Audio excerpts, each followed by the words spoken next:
From the newsrooms of the Sydney Morning Herald and The Age, this is Please Explain. I'm Samantha Selinger-Morris. It's Wednesday, August 30th. We're in the midst of a new space race. A week and a half ago, Russia and India were in a neck-and-neck race to reach the moon. Then Russia's spacecraft crashed. 4 days later, in a moment that has been celebrated worldwide, India's craft landed on the moon. Or, as it's now being called, the hottest real estate in the solar system. But why are so many countries now racing towards the moon? After all, it's been 54 years since NASA landed a man on the dusty lunar surface. And these latest missions by Russia and India were unmanned. Today, international and political editor Peter Hartcher on how the moon landings are helping to upend the geopolitical order. So, Peter, why is it even notable that India has landed a rover on the moon? Because NASA has launched any number of space missions over the last 10 years or so, and nobody seems to care very much. Some of these missions often go nearly unreported. So why is this latest landing so important? Well, for a start, it's not an easy thing to land successfully on the lunar surface. Because of the angle of the sun is so oblique, the shadows are very deep and dark and very long at the South Pole, and it's difficult to see and it's difficult for sensors to perceive where there are craters and where there aren't in these deep, dark shadows. And look at these pictures of the approach. It's a rare close-up of the moon's kind of dusty gray terrain. It's very difficult to slow the craft at the right pace and control the descent so it doesn't crash. Minutes or so it looks like they're locking onto exactly where they're trying to touch down on. So this will involve some small repositionings. So you might see there in the diagram. Narendra Modi, the Prime Minister of India, he was at a summit in South Africa when this landing occurred, but he was watching it, and when it occurred, his first words were, "India is on the moon." जी हाँ, आप अपनी screen पे देख सकते हैं कि हम Chandrayaan-3, India's mooncraft, successfully landing on the south pole of the moon. We saw... And he went on to say, this is a new dawn for India. The Prime Minister Narendra Modi there witnessing the historic event. Has done it. It has become now the fourth country to land a spacecraft on the moon after the US and China and the former Soviet Union. Just moments ago, we're talking... So not only was it the fourth country ever to land, it's the first country to achieve a South Pole landing. Just 4 days earlier, a Russian mission to land on the moon in the same area crashed spectacularly. I'll bring you some breaking news from Russia now. Russia's Lunar 25 spacecraft has apparently crashed into the moon after it spun into an uncontrolled orbit. Now, this is according to... So for all those reasons, it is a remarkable accomplishment.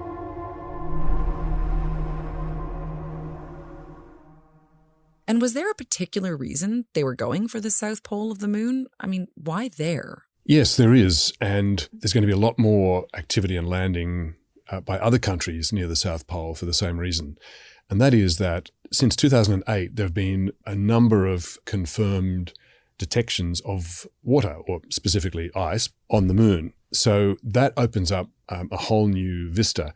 And the stuff that's been detected has been mostly at the South Pole. And if there's water, it can sustain not only human life there, but it can also create potential for the moon to become a gateway or an interplanetary petrol station to other space exploration. So if there's water, obviously H2O breaks into H and O.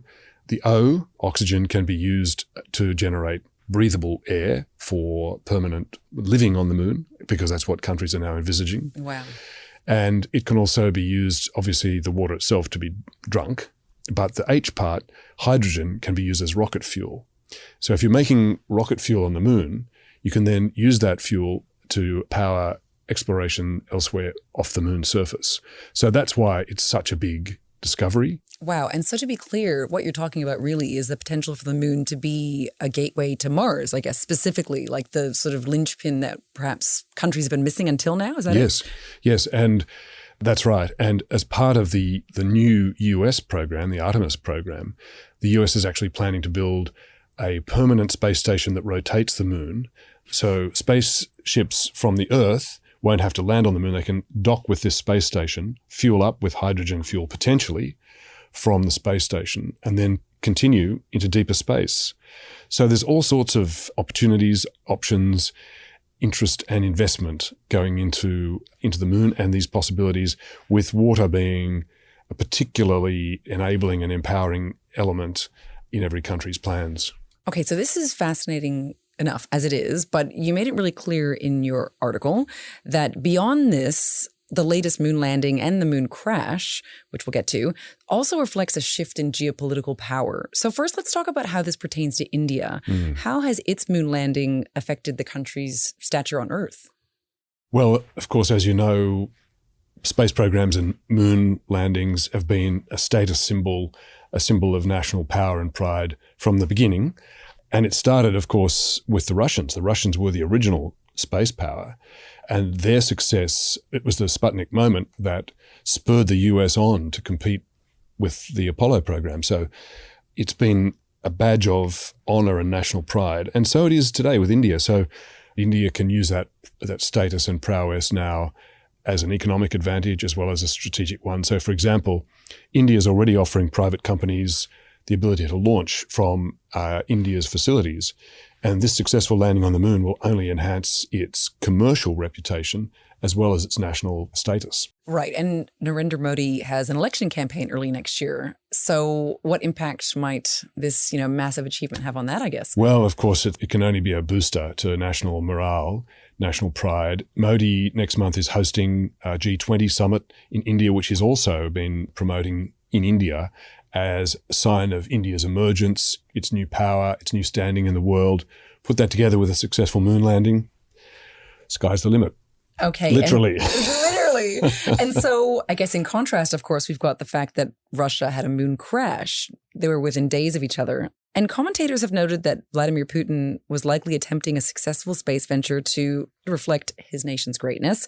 So how does Russia's moon failure impact him and Russia, and possibly even impact the fate of his invasion of Ukraine? Well, if it's a demonstration of Russian greatness, it demonstrates that Russia has lost its greatness, because the Russians in the Soviet era made 7 successful moon landings. They didn't put people on the moon. The US remains the only country to have put people on the moon. But they did successfully land 7 times. The week before last, they attempted it and they crashed. So it's a complete disaster for the Russian attempt to return to a lunar program. It's a blow to their national pride, of course.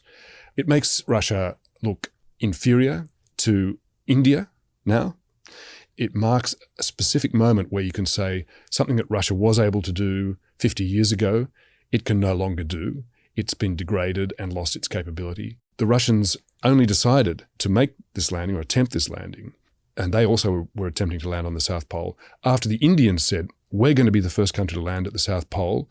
That spurred the Russians on, and they said, well, bloody hell, the Indians are going to be there. Let's beat them. That's why their landing attempt came 4 days before the Indians. The Russians were specifically aiming to be the first country to pip the Indians, to beat everyone else, and be the first country to land on the South Pole. So it's an extra humiliation that they were bested by the Indians. So in every way, it's terrible, a terrible look for Russia.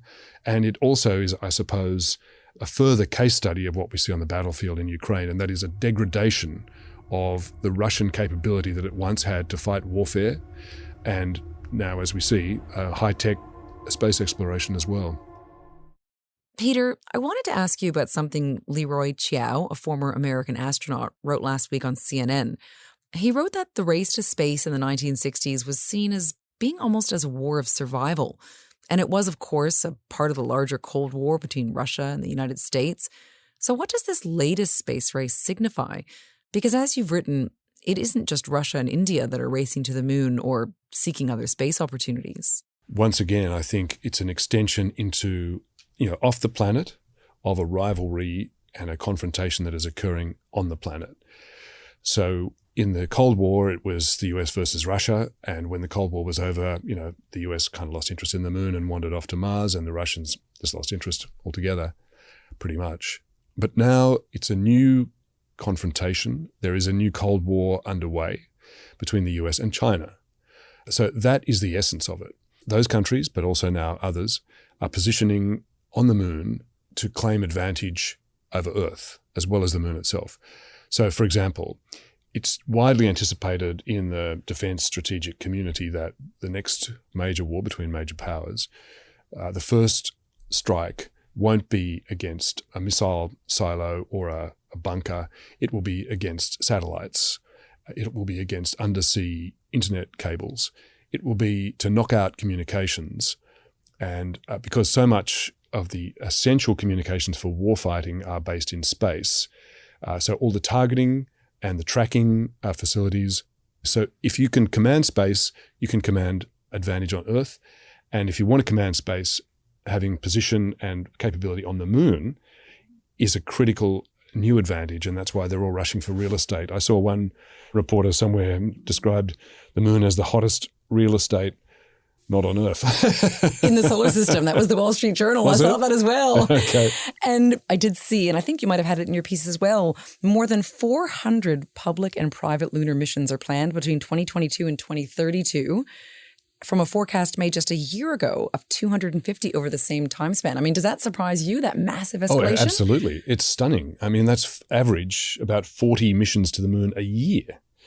It is stunning. The moon is going to be a very busy place in these next years. And most of those missions are private sector, not just Elon Musk. There are private sector missions from all around the world aiming to do moonshots as well as nation states. Now, finally, I wanted to ask you if the fact that India has achieved this milestone lunar landing, could it possibly have a ripple effect on other countries? Might other countries, even Australia, think, hey, if they can do it on a shoestring budget, maybe we should think about joining the space race? Yeah, well, and that shoestring budget was astonishing, right? The Indians spent about $73 million to achieve that. The Russians spent $200 million to crash. So the Indians have impressed the whole world with how cheaply they've been able to achieve this. They're at the cutting edge, but at bargain basement prices. So that is impressive. Will it encourage others? Almost certainly it will encourage others to get engaged in space and moon exploration, yes. But it also directly boosts the Australian level of space activity. Australia's now got its own, for the last 5 years, space agency, the Australian Space Agency, based in Adelaide. Australia has no pretensions to be a great space power, but what this space agency is doing is it is encouraging, enabling and connecting Australian companies into the whole lunar exploration world. For example, the Indian mission that just flew, that was enabled by an agreement that Anthony Albanese signed with Narendra Modi so that Australian tracking stations were essential to that mission for India. India's success will indeed, as you correctly suspected, draw in a lot of other countries as participants and probably also as competitors.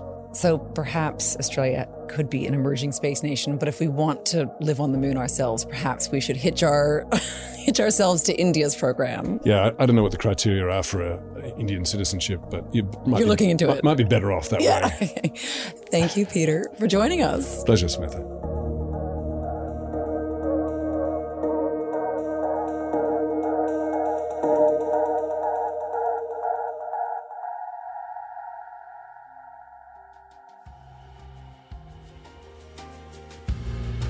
Today's episode of Please Explain was produced by Julia Carr-Katzel, with technical assistance by Chi Wong. Our executive producer is Ruby Schwartz. Please Explain is a production of The Age and the Sydney Morning Herald. If you enjoy the show and want more of our journalism, subscribe to our newspapers today. It's the best way to support what we do. Search The Age or smh.com.au/subscribe. I'm Samantha Selinger Morris. This is Please Explain. Thanks for listening.